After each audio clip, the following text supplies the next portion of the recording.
இந்த 4 சூறாக்களுக்கும் நான் இந்த ரமலான்ல முழுமையான அர்த்தங்களை தப்சீரோடு தெரிஞ்சுக்கிறேன் அப்படின்னு சொல்ல கொஞ்சம் கை தூக்க. இது வாக்கு கொடுக்குறீங்க, அமானிதம். சரியா? அமானிதத்தை நிறைவேற்ற இன்ஷா அல்லாஹ் 4 சூறாக்களுக்கு தப்சீரோட விளக்கம் பார்க்க. நீங்க தப்சீரோட விளக்கம் பார்த்துக்கிட்டீங்கன்னா வாழ்க்கையில எவ்வளவு பெரிய உதவியாக இருக்குன்னா, நீங்க தக்பீர் கேட்டதுக்கு பின்னாடியே டைரக்டா போய் நின்றுவாங்க. அல்லாஹ்வுடைய தர்பார்ல போய் நின்றுவாங்க. இய்யாக அப்படின்னு சொல்லும்போது அல்லாஹ்வுடைய தர்பார் தெரிஞ்சிடும். இறைவா உன்னையே நாங்கள் வணங்குகிறோம். சூஃபிகள் அப்படித்தாங்க வணங்குறாங்க. மேல்மத்துடைய வணக்கம் அப்படித்தாங்க இருக்கு. இஹ்சானுடைய இபாதத் அப்படித்தான் இருக்கு. இஹ்சானுடைய இபாதத் என்ன தெரியுமா? பெருமானார் ரசூலுல்லாஹி ஸல்லல்லாஹு அலைஹி வஸல்லம் கேட்கப்பட்டது, இஹ்சான் மல் இஹ்சான் யா ரசூலல்லாஹ். இஹ்சான் என்ன அப்படின்னா ரசூலுல்லாஹ் சொன்னாங்க, அன்த அபுதுல்லாஹ கஅன்னக தரா வ இல்லம் தகுன் தராஹு ஃபஇன்னஹு யராக். இஹ்சான் என்ன தெரியுமா? அல்லாஹ்வை நீ பார்க்கிற மாதிரி வணங்கணும். அல்லாஹ்வை நீ பார்க்கிற மாதிரி வணங்கணும். அதாவது நீ வணக்கத்தில் இருந்தால் அல்லாஹ் கண்ணுக்கு தெரியும். இதான் இஹ்சானுடைய வணக்கம். அன்த அபுதுல்லாஹ கஅன்னக தரா, அல்லாஹ்வை நீ பார்ப்பது போன்று வணங்க வேண்டும். சரி, அந்த பக்குவம் கிடைக்கல, கொஞ்ச நாள் ஆகும். கொஞ்ச நாள் ஆகும். இந்த முதிர்ச்சியும் இந்த கனிவும் இந்த அளவுக்கு ஒரு கனிந்து வருவது, முதிர்ந்து வருவதற்கு கொஞ்சம் நாள் பிடிக்கிறது அப்படின்னு சொன்னா, 2வது கட்டத்தை மேம்படுத்த சொன்னார்கள். இல்லம் தக்கும் தராது இன்னும் அப்படி பார்க்க முடியலையா? அல்லாஹ் ஒன்ன பார்த்துட்டு இருக்கிறான்னு நினைச்சிருக்காங்க. அல்லாஹ் ஒன்ன பார்த்துட்டு, நீ அல்லாஹ்வை பார்க்கிற மாதிரி வளரணும். அது முடியவில்லை. அந்த தகுதியை உன்னால் இப்போது அடைய முடியவில்லை என்றால் அல்லாஹ் உன்னை பார்த்துக் கொண்டிருக்கிறான் என்கிற எண்ணத்தில் வளரும். இப்படி இந்த 2 நிலைகளில் ஏதாவது ஒரு நிலை நமக்கு கிடைச்சிச்சு. அல்லாஹ் பெரிய பாக்கியம். அல்லாஹ் நமக்கு எல்லாம் நசீபாக்கும். இந்த 2 நிலைகளில் ஏதாவது ஒரு கருத்து வாழ்க்கையுடைய இலக்கு அதுதான். இந்த இதுக்கு வந்துச்சுன்னா ஒரு மாற்றம் வாய்ந்தமா கொடுக்கும். அல்லாஹ் நீங்க எங்கிருந்த போதும் அல்லாஹ் உங்களோடு இருக்கிறார். இந்த உணர்வைத்தான் சௌர பகையில ரசூலுல்லாஹ் பிரதிபலிச்சாங்க. லா தஹஸன் இன்னல்லாஹு மஅனா. அபூபக்கர் சொன்னாங்க, லா தஹஸன் இன்னல்லாஹு மஅனா. அபூபக்கர் ஏன் பயப்படுறீங்க? அல்லாஹ் நம்மளோட இருக்கிறார். இது அல்லாஹ்வை தரிசித்த அந்த பார்வையின் வார்த்தை. அல்லாஹ் நமக்கு எல்லாம் இந்த நசீபை தருவாங்க. ஆக அன்பிற்குரியவர்களே, இப்போ இய்யாக நஅபுது வ இய்யாக நஸ்தஈன் என்று துஆ கேட்கிறோம். துஆவை கேட்கிற நேரத்துல நான் ஏற்கனவே சொன்னது போல, நம்ம இவ்வளவு பாவத்தை செஞ்சிருக்கிறோம், வருடம் முழுக்க பாவம் செஞ்சிருக்கிறோம். அல்லாஹ்ட்ட கேட்டா தரவா போறோம், அல்லாஹ்ட்ட கேட்டா தரவா போறோம் அப்படின்ற மாதிரியான அவநம்பிக்கை கொடுக்கும். ஏன்னா மேல்மக்கள் சுஃபியான் இப்னு உயைனா என்கிற ஒரு பெருமகன் சொல்கிறார்கள், நீங்க இப்படிலாம் யோசிக்க தேவையில்லை. தூக்கி எறியப்பட்ட ஷைத்தான், அந்த ஷைத்தான் அல்லாஹ்ட்ட தூக்கி எறியப்படுகிற நேரத்தில் அல்லாஹ்ட்ட ஒரு துஆ கேட்கிறாங்க. அல்லாஹ்ட்ட துஆ கேக்குறாங்க. என்ன துஆ தெரியுமா? ஆதரவுக்கு நான் அடிபணியாததுனால இந்த தூக்கி எறிய போறேன். ஆனா இந்த நேரத்துல ஒரு துஆ கேக்குறாங்க. என்ன துஆ தெரியுமா? லாக்குதன் நலது ஸிராத்தல் முஸ்தகீம். உன் பாதையில யாரெல்லாம் புறப்பட்டு வராங்களோ அவங்களுக்கு முன்னாடி பின்னாடி மேல கீழே வலது இடது எல்லா பாதையிலும் நான் உங்களுக்கு எடுப்பேன், அவங்கள நான் கெடுப்பேன். அது மாதிரி ஃபந்துர்னி இலா யௌமி யுபஅஸூன். கியாமத்து நாள் வரைக்கும் என் சேட்டைக்கு அதிகாரம் இருக்கும். நான் பண்ற சேட்டைக்கு என்ன இருக்கணும்? அதிகாரம் இருக்கணும், நாள் இருக்கணும், உச்ச வரம்பு இருக்கணும். அப்ப அல்லாஹ் என்ன சொல்றான்? கால அந்துர்னி இலா யௌமி யுபஅஸூன் கால ஃபஇன்னக நடந்து. நீ கேட்டதோட கணக்கு பாருங்க. சுஃபியான் இப்னு உயைனா சொல்றாங்க, ஷைத்தான் அவ்வளவு பெரிய ஷைத்தான், ஷைத்தான் அவ்வளவு பெரிய ஷைத்தான், அவனே அல்லாஹ்ட்ட கேட்டு ஒரு துஆ வைக்கிறான். அவனே அல்லாஹ்ட்ட கேட்டு அவனுக்கு ஒரு துஆ கபூலாயிடுச்சு. இந்த உலகத்துல அவனை விடவுமா பாவிக்கிறோம், அவனை விடவுமா மாறு செய்திருக்கிறோம், அவனை விடவுமா சேட்டைகள் வாழ்ந்திருக்கிறோம். எனவே அல்லாஹ்விடத்தில் கேட்கிற பொழுது நம்மை குறித்த குற்ற உணர்ச்சியில் குமைந்து இறைவனிடத்தில் நாம் எடுக்க வைக்கக்கூடிய வார்த்தைகளில் குறைவது நம்பிக்கையோடு அல்லாஹ்வுக்கு முன்னால் நாம் எடுத்து வைக்க வேண்டும். மூசா அலைஹிஸ்ஸலாத்து வஸ்ஸலாம் அவங்க அல்லாஹ்ட்ட கேட்டாங்க. என்ன கேட்டாங்க அப்படின்னா, யா அல்லாஹ், உன்னை வணங்குறவன் வணக்கத்தில் இருக்கிற ஒருத்தர் உன்னை அழைக்கிற பொழுது நீங்க எப்படி நடந்து கொள்வார்? உன்னை வணங்காதவர் சாதாரணமாக இருக்கிறவர் உன்னை அழைக்கும் போது நீ எப்படி நடந்து கொள்வார்? அப்ப அல்லாஹ் ஜல்ஷானஹு தஆலா பதில் சொன்னான், என்னை வணங்குபவன் என்னை அழைக்கிற பொழுது லப்பைக்னு சொல்லுவார். என்னை வணங்காதவன் சாதாரணமான மனிதன் என்னை அழைக்கிற பொழுது லப்பைக் லப்பைக் 2 தடவை சொல்லுவான். மூசா கேட்கிறாங்க, இல்லை அல்லாஹ், உன்னை வணங்குபவன் அழைத்தால் ஒரு முறையும் உன்னை வணங்காதவன் அழைத்தால் 2 முறையும் நீ ஏன் சொல்ற அப்படின்னா, அப்ப அல்லாஹ் பதில் சொன்னா, என்னை வணங்குபவன் அழைக்கிற பொழுது அவனுக்கு வணக்கம் ஒரு பிடிமானம் இருக்கு. நாம வணங்கிட்டோம் அல்லாஹ் கேட்கிறோம் அப்படின்னு ஒரு பிடிமானம் இருக்கு. ஆனால் என்னை வணங்காதவன் முழுக்க முழுக்க என்னையே சார்ந்திருக்கான். அவனுக்கு பிடிமானம் இல்லை, அவன்கிட்ட வணக்கம் இல்லை, முழுக்க முழுக்க என்னையே சார்ந்திருக்கிறான். எனவே அவன் அழைக்கிற பொழுது நான் 2 முறை லப்பைக் என்று சொல்கிறேன் என்று சொல்கிறான். அப்போ என்ன அர்த்தம்? இதில் விளங்க வேண்டிய ஒரு விஷயம் என்னன்னா, அல்லாஹ்வை விட்டும் விலகி நிற்பவர்கள் அல்லாஹ்வை முன்னோக்கி துஆவின் வழியாக ஓடி வருகிற பொழுது அல்லாஹ் அரவணைக்கிறான். அல்லாஹ் அரவணைக்கிறான். இந்த விஷயத்தில் மிகுந்த எச்சரிக்கையோடும் மிகுந்த நம்பிக்கையோடும் மிகுந்த எதிர்பார்ப்புகளோடும் அதிகப்படியான உறுதியோடும் இந்த துஆவுடைய விஷயத்துல நாம் வாழ வேண்டியிருக்கிறது. ஹாத்தம் தாய் பெரிய உடைவல்லர் இல்லையா? அல்லாஹ்ட்ட கேட்கும்போது சிறந்ததை கேட்கணும். அல்லாஹ்ட்ட கேட்கும்போது சிறந்ததை கேட்கணும். ஹாத்தம் தாய்கிட்ட ஒரு யாசகர் 50 ரூபாய் கேட்டார். அவங்க பெரிய கொடைவல்லர்.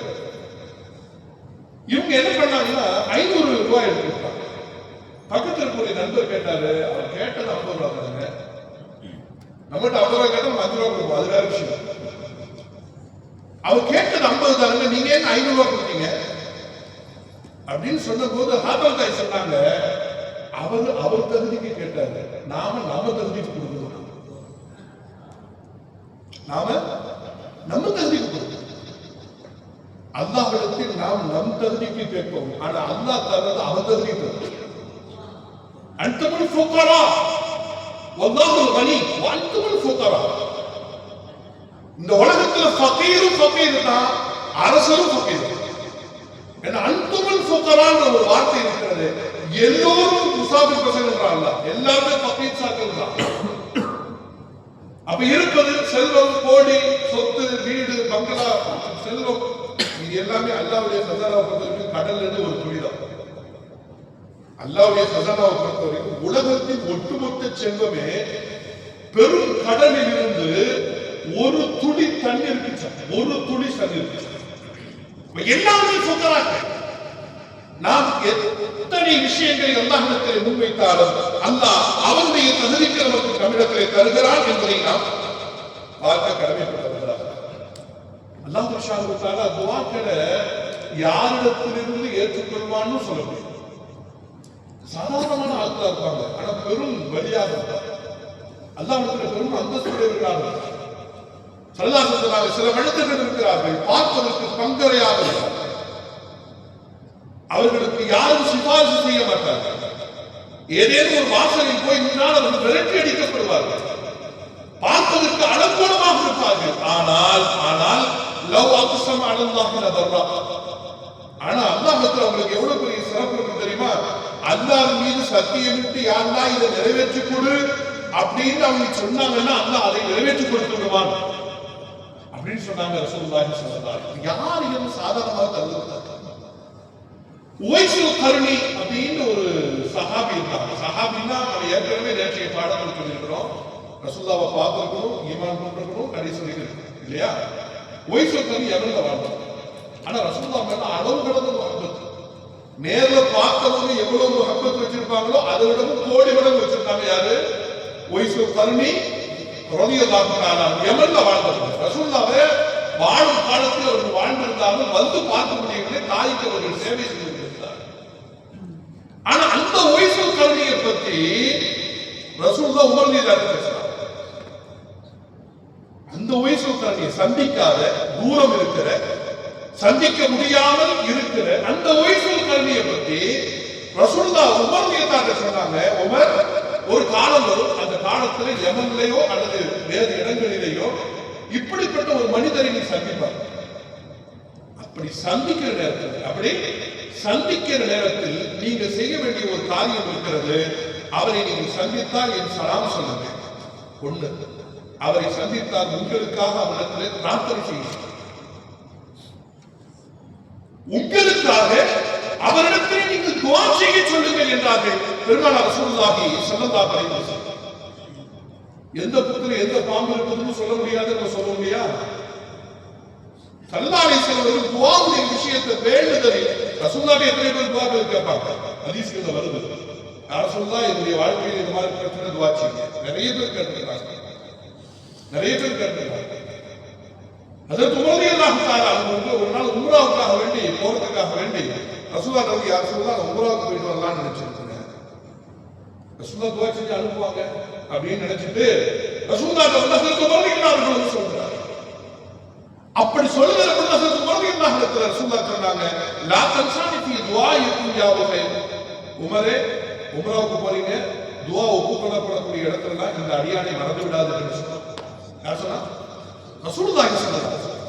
லா தன்சானி ஃபீ துஆயிக்கும் யா உஹைர் யா உமர். அன்புக்குரியவர்களே, யாரிடத்தில் நம்மகிட்ட தான் இந்த பழக்கம் இருக்கு. யாரையாவது சந்திச்சா துஆ செய்யுங்க. யாராவது சந்திச்சா வேறு எந்த சமூகத்திடத்திலும் இந்த வார்த்தை பிரயோகம் இருப்பதற்கு வாய்ப்பே கிடையாது. இந்த வார்த்தை பிரயோகம் இருக்குமா? நல்லா இருக்கீங்களா? ஃபைன். அவ்வளவுதான்.